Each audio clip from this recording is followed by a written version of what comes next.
maze amazina aracyari yayandi nta nubwo ndahindura ati nukuri ndacyari wa wundi. Amen. Amen.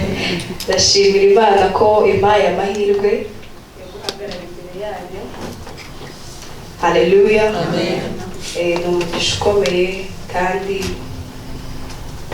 ni ibidasanzwe kugira ngo Imana igutoranye.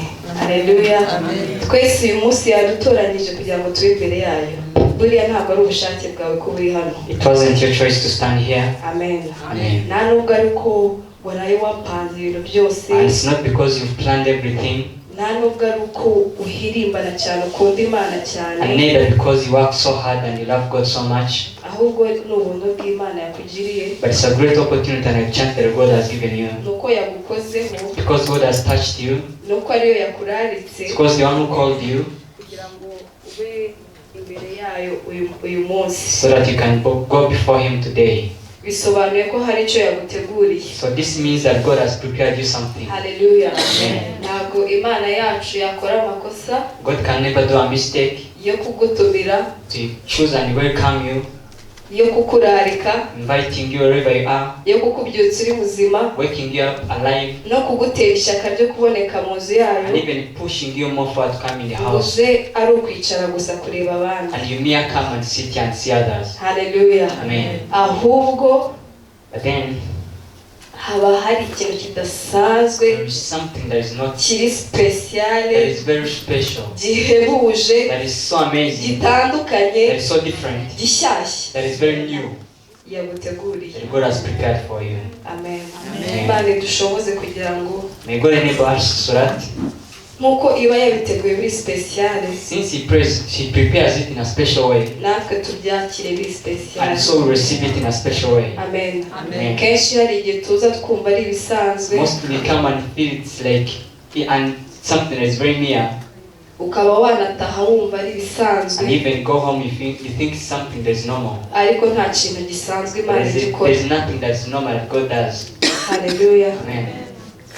Icyama Imana ikamfasha nkazajya mbona icyo Imana koko yakoze mu buzima I wish God helps me so that I can know what He does in my life. Nkakibona mu buryo butandukanye. And I even see it in a different way. Hallelujah. Amen. Nkakibona nk'uko Imana yagikoze inezerewe. The way God ivuga ati ndashaka kumusurprising uyu munsi. Like the way God did it with a surprising way. Hallelujah. Amen. Ndashaka uyu munsi kumunezeza. Buriya ntekereza ko The one Imana we iri have kuvuga. today. I think maybe that's how God speaks every day. Amen. Amen. Ibivuga ati uyu munsi umwana wanje, umukobwa wanje, umusore wanje. Maybe He says today, uyu munsi nta gusanzwe. my child, you're not the same. Hallelujah. Amen. Ariko rimwe na rimwe nyine kuko tuba kumva nyine ari bisanzwe. But because most times you ukagenda. feel like it's normal, you wake up and go.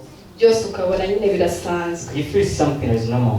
Ako Imana ihumura amaso yacu tubone ko bidasanzwe. But may God open our eyes so that we can see that it's not normal.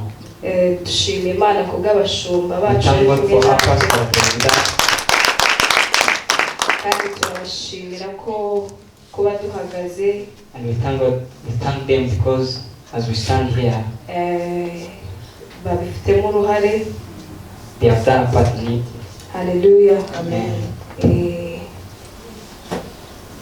Imana ibaho umugisha. May God bless them. Namwe mwese Imana ibaho umugisha. Turi mu cyumweru cyo kuramya Imana rero. We are in a week of worship. Twahariye kuramya Imana ntibivuze ko ari cyo turamyamo Imana gusa ariko Doesn't mean it's the only week that we worship God. Ariko ni icyumweru tuba twagize cy'umwihariko. But it's a week that is special. Kugira ngo tuze kuvuga gukomera kw'Imana. So that we can come and speak of the greatness of God. Hallelujah. Amen. Uyu mwaka dufite insanganyamatsiko. This year we have a theme.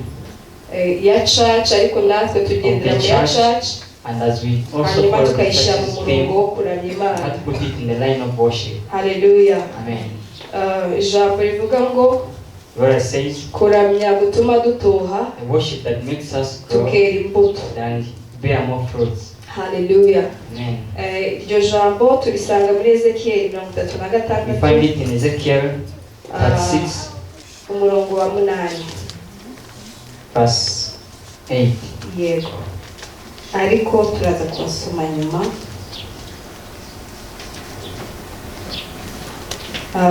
tugiye gusoma muri Matayo. Don't read in Matthew.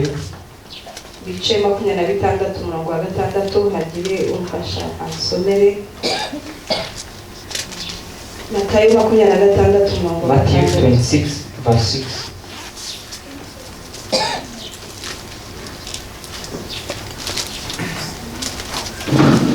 Matayo bice 26 umurongo wa 6. umutwe uravuga ngo Yesu asigirwa amavuta mu nzu ya Simoni umubembe. Umurongo wa 6. Yesu ari Betaniya mu nzu ya Simoni umubembe.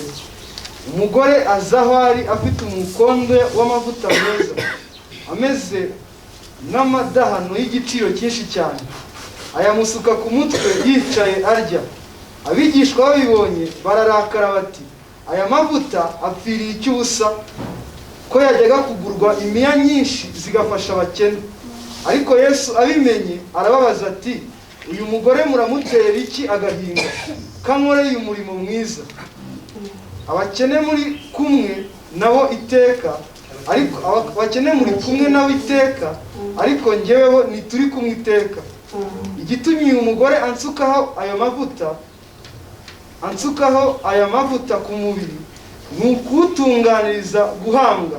Ndababwira ukuri yuko aho ubutumwa bwiza buzigishirizwa hose mu isi yose, icyo uyu mugore ankoreye kizavugirwa kugira ngo bamwibuke. Kerekera aho ngaho usome no muri Luka ibice 10 umurongo wa 38. Luke 10 verse 38. Bice 10 umurongo wa 38. Nuko umugabo wo muri bo avuga ijwi rirenga ati, mwigisha, ndakwinginze ndebera uyu muhungu wanjye, kuko namubyaye ari ikinege. Luka ibice 10 umurongo wa 38. Yego. Kigenda. Luka ibice 10 umurongo wa 38. Nuko bakigenda bajya mu kiyorero, umugore witwaga Marita aramwakira amujyana iwe. Uwo yari afite mwene se witwaga Mariya, yari yicaye hafi y'ibirenge by'umwami Yesu yumva ijambo rye. Ariko Marita yari yahagaritse umutima n'imirimo myinshi yo kuzimana. Aho bigeze aramwegera aramubaza ati, databuja, ntibikubabaje yuko mwene data yamariye imirimo? Wamubwiye akamfasha. Umwami Yesu aramusubiza ati, Marita, Marita, uriganyira wirushya muri byinshi, ariko ngombwa ni kimwe, kandi Mariya ahisemo umugabane mwiza atazakwa. Haleluya. Amen. Bandishimwe. Ntabwo ngiye kuvuga ibintu byinshi, won't say ibyo much nashyizwe about ku this. mutima ari ibintu bikeya, Because I think what is in my heart is something very little. ariko ndashaka kugira ngo twigire hamwe cyangwa dusangirire But I hamwe want us to share this, icyo kuramya Imana ari cyo. what worship is. Ese kuramya Imana wowe ubyumva gute? What is worship according to you? Haleluya. Amen. Sinzi hari igihe kenshi iyo ndi gutegura nk'ijambo At times when I prepare a word, nyine nsanga ibintu ari bishya. I feel like things are very new. Haleluya. Amen. Uyu munsi n'ejo nimugoroba bwo naratangaye, nasanze Imana nta nubwo ari mugenzi wacu. Yesterday I realized that God is not Imana iri I'm your friends. God is so ariko different, Imana ni nziza. but God is good. Haleluya. Amen. Kuramya Imana ni iki? What is worship? Haleluya. Amen. Soma ibi byanditswe, When I read these nasanze kuramya Imana birenze I realized that worship is beyond, birenze cyane it's more beyond uko nje what mbitekereza. I think. Haleluya. Amen. Birenze cyane uko umuntu yabasha It's kubitekereza. so beyond what a person could think. Haleluya. Amen. Kenshi twumva ko kuza ahangaha tukaramya, Mostly we feel like coming here and worship tukavuga izina and ry'Imana, speak of the name of God. tuba twagezeyo. We feel like we've reached that level. Haleluya. Amen. Cyangwa twumva ko gukora ibikorwa Or byiza even doing something that's very good byo kunezeza Imana that ubu please God, twabimazeyo. you feel that you finished them all. Ariko nahinyujwe cyane n'iki cyanditswe badusomeye bwa kabiri But I was so much amazed with this word that I cya read Mariya na Marita. of Martha and Mary. Umwe ashishikazwa cyane no gukora kandi nawe ashaka kunezeza He wants to work so hard, but he wants to please God. Haleluya. Amen. Ashaka kumunezeza, ashaka kumukorera ibintu byiza, You want to ashaka kumutegurira ibyo kurya. preparing something very good. Ariko Yesu arareba, But Jesus looks and says, Imana imufashe, ibona ko atari byo by'ingenzi. he sees that it's not something that is more important. Haleluya. Amen. Rero kuramya naje kubidefinisa, But I define worship ni agace gatoya just a little part. nabashije gutekereza. Like, Nawe wabidefinisa ukwawe, nawe you ukabidefinisa might define ukwawe. it in your own way. Ariko agace gato ko kuramya But that piece of worship ni uguca bugufi. is humbling yourself down. Haleluya. Amen. Ni uguca bugufi ukaba ku Becoming birenge bya humble Kristo. and go to the feet of Christ. Haleluya. Amen.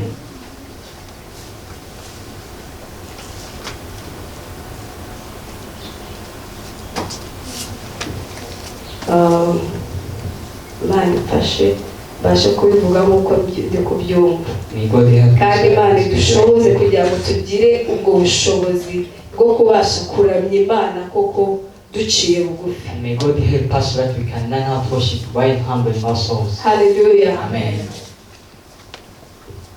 Ibyo dukora byose Whatever we do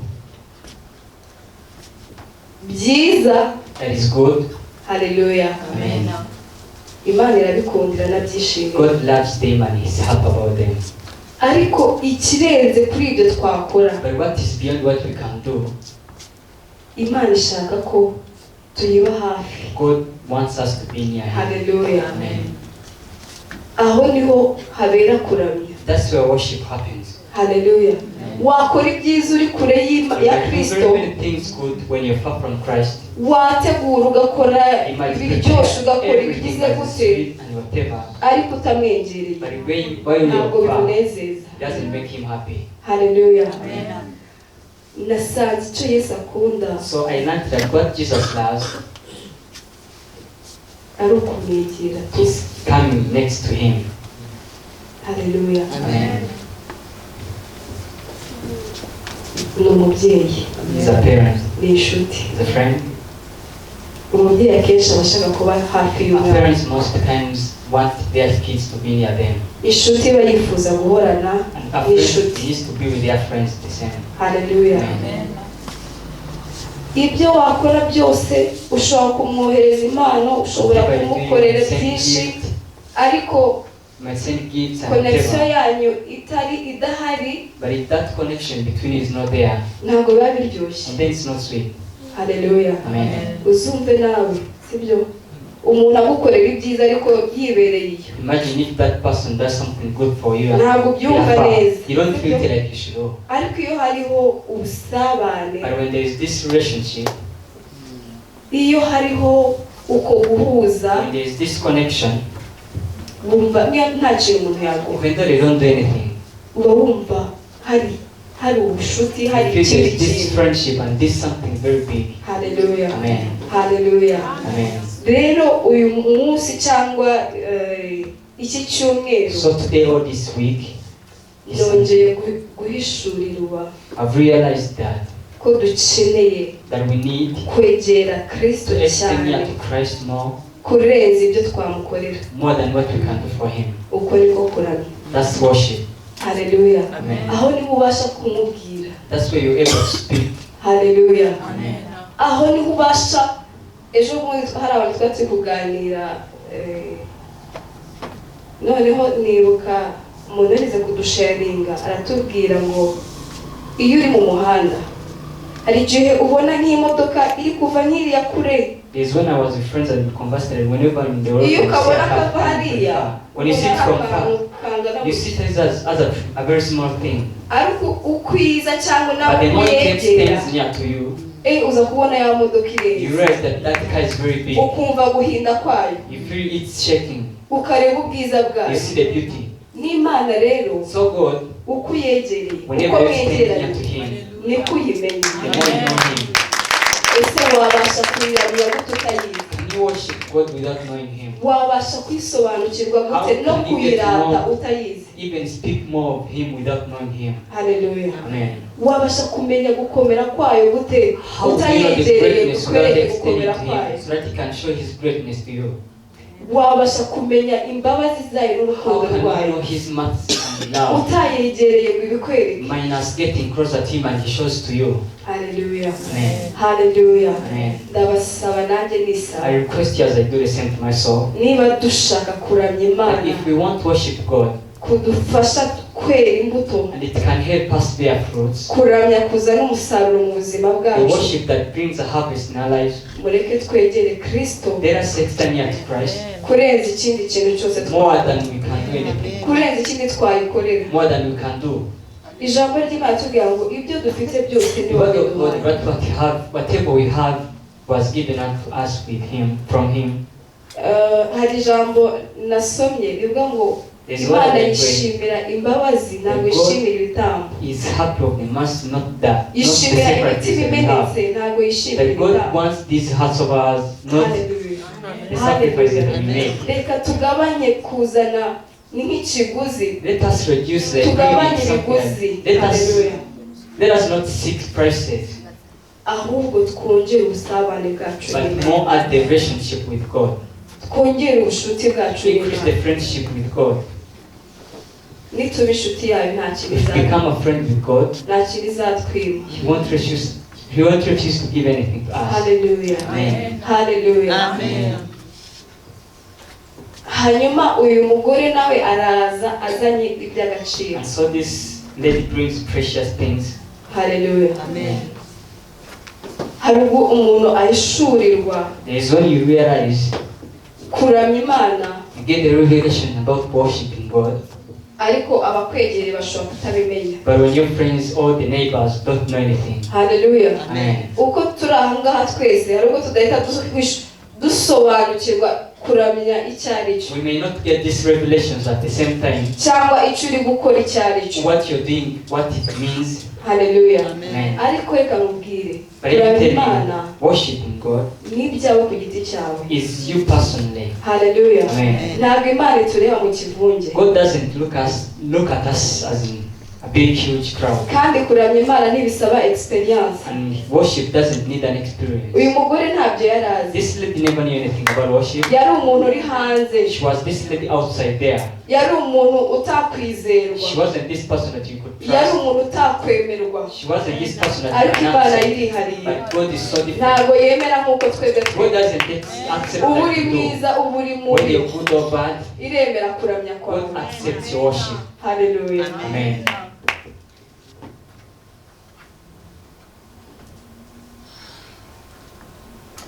Imana yacu ni nziza. Our God is good. Hallelujah. Amen. Nishimiye ukuntu yakiriye umugore I'm happy the way God accepted this lady. no kuramya kwe kwageze ku mutima And w'Imana.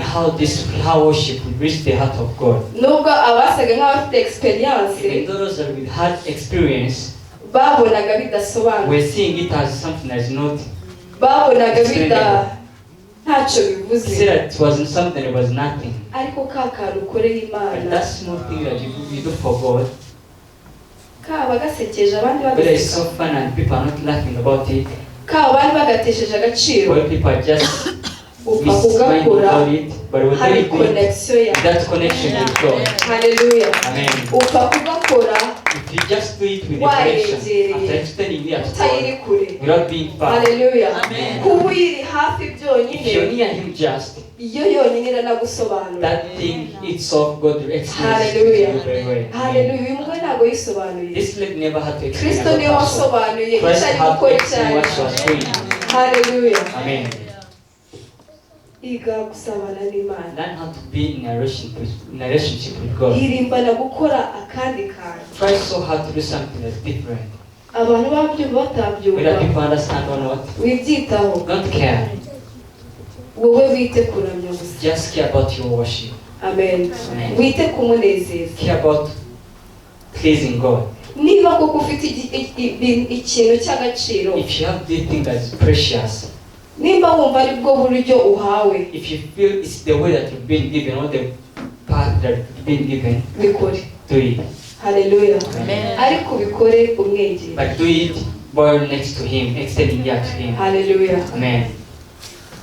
Naho wabikora ariko utamuri hafi, Even though you do it when you're far, Imana ibona nka bya bindi by'ikiguzi. Hari ukuntu dukora ikintu kugira ngo Imana idukorere ikindi. there's when we try to do something so that God can do something for you. Worship isn't that. Hallelujah. Amen. Kandi Imana ifashe, hari igihe nyine uramya Imana uvuga ati Imana There's when you worship and kuramya feel noneho like today niyo worship. wumva hari ikindi kintu uri gutekereza You feel like you're thinking of something that's. ati ngiye kuramya. Kenshi dukunda kubivuga, At times we say that we say it, wenda nshaka kubohoka, I want to free my soul, cyangwa nshaka gukira indwara, or I want to get saved from this disease, cyangwa nshaka kubona ikintu runaka, or I want to see something, akaba aricyo kigupushinga kuramya and this Imana. pushes you to go and worship. Ariko aho ngaho natekereje ko tuba twabyishe. But I think we failed in that. Amen. Kuko byonyine mu kuramya niho hari izo mbaraga, Because in worship, ariko where we get that twigenda power. aricyo dutumbereye. But let's not go as a focuser. Ahubwo byonyine kuramya Imana bizana ibyo ngibyo. Let us learn that worship brings all that. Amen. Amen. Ariko iyo ugitumbereye, But when you focus on it, ntekereza ko binakuderanje bigatuma utaramya I think Imana maybe it n'umutima disturbs you wawe and wose. doesn't make you worship God with all your heart. Amen. Amen. Kuko hari target ufite, Because you have this target, kandi uko dutekereza siko Imana itekereza. and the way we think is not the way God does. Niyo mpamvu rimwe na rimwe abantu ducika intege That's why we people Imana fail. nakoze ibi I ngibi, said, God, I've done none wowe this, ntiwakoze and ibi. you're not doing this. Ukumva Imana iragutengushye, You feel that God has failed you. ukumva Imana iraguhemukiye, ukumva Imana wenda ntikumva. You feel that maybe God doesn't hear you. Ariko Imana irashaka gukuraho protokole zawe, But God wants you to remove those protocols, that ways of thinking. ukuraho ibitekerezo byawe, Remove kuko your own ntabwo ways of thinking. ari mugenzi wawe, Because God is not your ntabwo ari enemy, mugenzi wawe, just you. ntabwo uko nibwira ariko yibwira. The way you think is not the way God does. Hallelujah. Amen. Imana ni Imana. God is God. Hallelujah.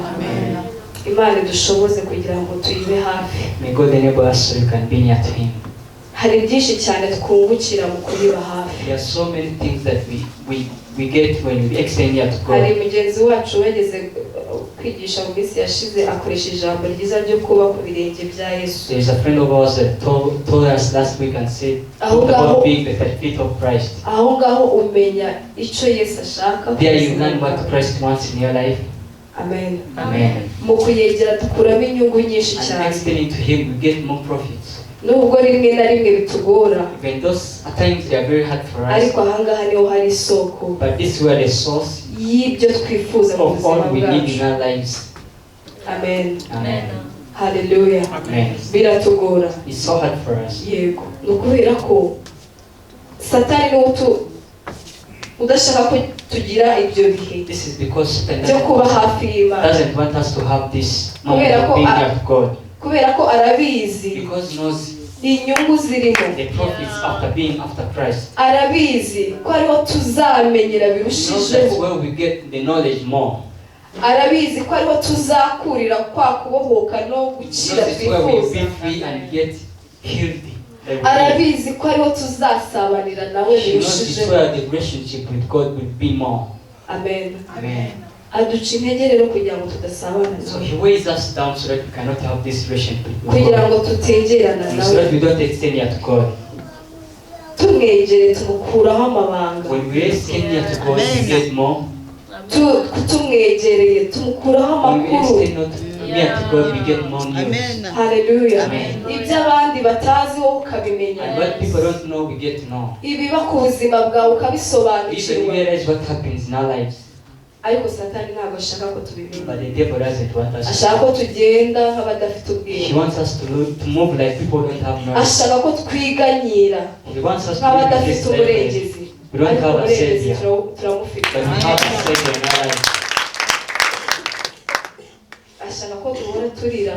He wants us to keep crying. kandi dufite umutabazi wacu Yet we have this Savior who is always near to us. reka Imana dushoboze kugira ngo tugire imbaraga Let God give us the ability so that we twiyambure ibyo byose bidukururira kwegerayo everything that makes us extend far. ahubwo iduha imbaraga zo guhora So He gives us the strength so that we can keep at the feet. hallelujah Amen. hallelujah Amen.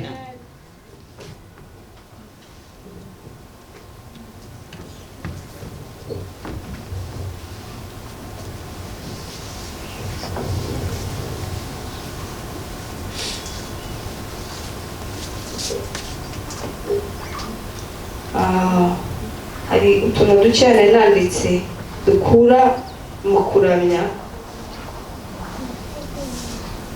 cyangwa mu kuba hafi ya Kristo, kuba ku birenge bye. There's a little note I made about worship and being at the feet of Christ. Hallelujah.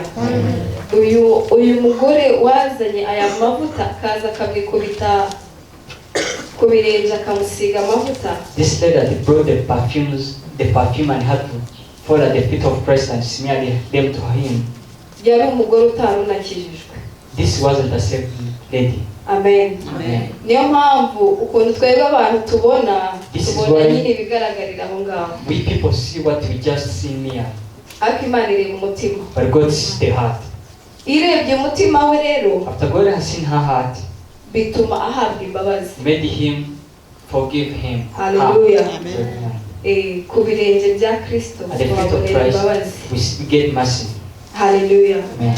Izo mbabazi zikaduhesha kwemerwa. And the mercy we get be allowed and accepted. Hallelujah. Amen. Hahandi utari wo kwemerwa, Where people don't accept you, hahandi ibikorwa byawe, ubuzima bwawe, uwo uriwe, where all your works and your deeds and who you amashuri are, yawe, your umuryango education, uvamo, the family where you come from, bitaka kwemereye kugera aho ugera, may not enable you to reach another level. ariko kubwo kuba ku birenge But bya because of being at the feet of Christ, Kristo akaguha kwemerwa. Christ makes you being accepted. Amen. Amen. Hallelujah. Amen. Ikindi, Another thing, ku birenge bya Yesu tuhamenyera At the feet of Christ, umugambi w'Imana ku buzima we bwacu. get to know the plans of God in our lives. Hallelujah. Amen. Ikindi cya nyuma, The last, aho niho tubonera umugabane that's where we get our passion. utandukanye. Hallelujah. Hallelujah. Amen. Wa mugabane utazasaza. Our portion that we never get all inheritance in other words. Hallelujah. Amen. Wa wundi utazagwa umugesi. That we never get trust. Amen. Amen. Kubera ko turi ku birenge bye, Because we're the feet of Christ, aratwigisha, we get to learn. akatwereka ikibi, And God shows us the bad, atwereka icyiza, the good, akanadushoboza kunyura mu nzira nziza. and gives us the ability to move in a good path. Hallelujah. Amen. Reka rero uyu munsi cyangwa uko twiga So let's today the way we learn, umunsi ku wundi, cyane Daily. cyane muri iki cyumweru cyo kuramya Imana, especially in this week of worship, tujye duharanira basi ko hari akantu gatoya uri bwungure kuramya kwawe. let us learn how to develop our worship. Amen. Amen. Twabonye ko kuramya Imana si ukuririmba, We learn that worship is not about singing. kuramya ni isoko ituruka mu mutima. It's just a source that comes from the heart. Amen. Amen. Uko wumva Imana, uko niko kuramya. Like the way you listen to God, Bya is bindi that biri mu worship. mutima That byuzuye is in your heart bikagutera kuririmba. makes you sing Amen. Amen. Bikagutera kuvuga gukomera kwayo. and makes you speak of the greatness of God. Hallelujah. Amen. Amen. Amen. So rero uyu munsi twongere tumenye yuko So let's learn today that worship, ikintu kidushoboza kuramya Imana what makes us worship, cyangwa kuramya Imana bihuye no guca bugufi, ukayegera, ukaguma ku birenge byayo, ukayimenya birushijeho, none ukabasha kuyihamya. Amen. Amen. Hallelujah. Ku birenge byawe, ku birenge byawe, ku birenge byawe, niho shaka kwibera kubirenge byawe kubirenge byawe kubirenge byawe niho shaka kwibera. Reka nsabe worship team twegere imbere.